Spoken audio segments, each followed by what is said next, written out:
But the engineering that went behind the design of this mission and the precision, the pinpoint precision of this vehicle entering that entry corridor, it's almost mind-boggling. Yeah, it is incredible when you think about the energies involved and the uncertainties involved. That we are, when we inserted the vehicle into orbit, it was 99.2% down the middle. When we dropped the vehicle right on top of the fleet here, our guys knew exactly where to go, but the guidance was perfect.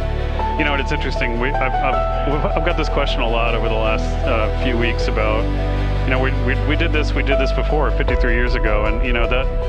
I think, it is a reasonable thing to contemplate, like what's gone on since then. And what I tell you is, when we did Apollo, which again, the more we learn about what they did, the more magical it seems what they were able to accomplish given the technology and the learnings that they had. But when we did Apollo, the architects of Apollo, Gilbert, Seaman, von Braun, Mueller, what they really, really wanted to do, as they were contemplating what it meant to expand our range of action to the lunar surface, what they wanted to do was learn how to live and work in space for a long time.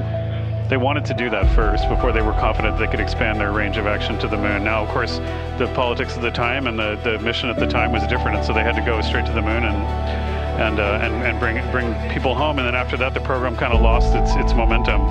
But after that, NASA kept moving along those paths, right? So we recognized during Apollo that reusability was going to be important. We spent a lot of money on those machines, and we spent a lot of money on these machines here, but we recognized that reusability was important, which is why we built a winged space plane called Space Shuttle, and then we used that reusable machine to build a space station. And we learned for 25 years how to live and work in space, and have been able to develop technologies that can enable exploration. So really, what I think is now, 53 years later, we're at the point where the architects of Apollo would have been pleased that we're now ready to actually go back to the moon and go back to stay, because we've learned all the things we needed to learn. There's a lot of people pleased here tonight, and we really thank you for joining us. Amit Kshatriya, NASA's Associate Administrator, as we begin to hoist the crew onto the helicopters to head back to the recovery ship. Thank you very much. Thank you, Rob. Congratulations, Amit.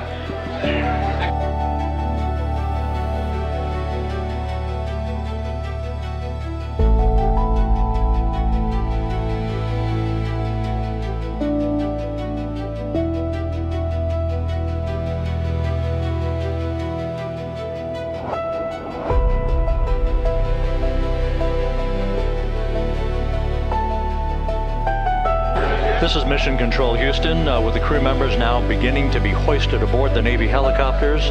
Let's go to Megan Cruz aboard the USS John P. Murtha, who will take it from here.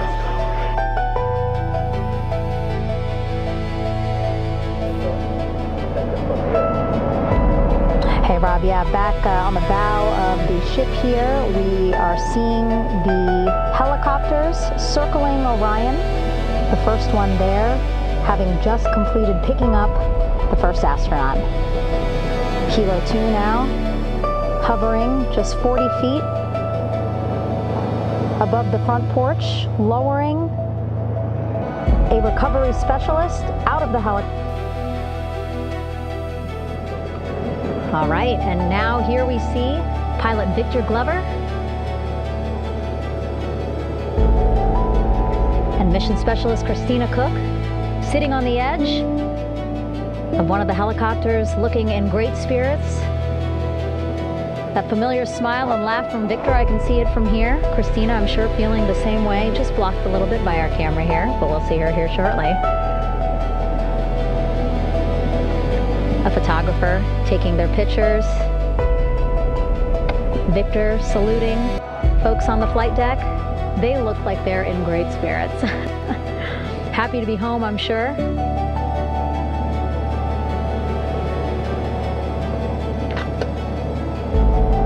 If you're sitting at home, I hope you too are wondering, what would you want to ask them if you got a chance to talk to them? Because that is what I'm thinking about.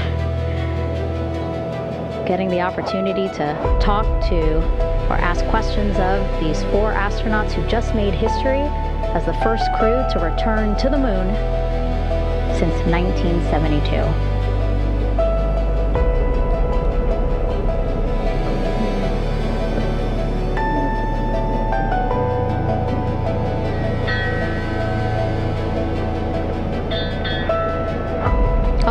There we see Christina there, also smiling, finally peering out, waving at the cameras. Hello to you too, Christina, yes. Welcome back. Welcome, welcome home. A loudspeaker announcement on the ship saying, "Welcome home, Integrity."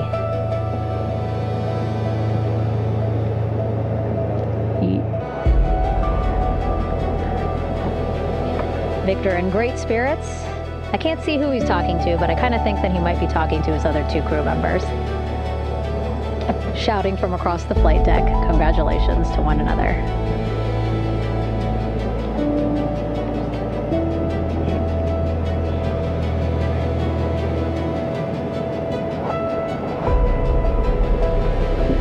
And so now we see some Navy personnel walking up to the helicopter.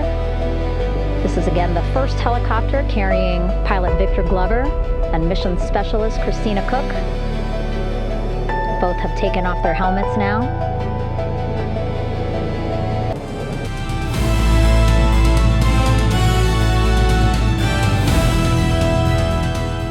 Dinajpur TV মানুষের জীবনের কথা বলে।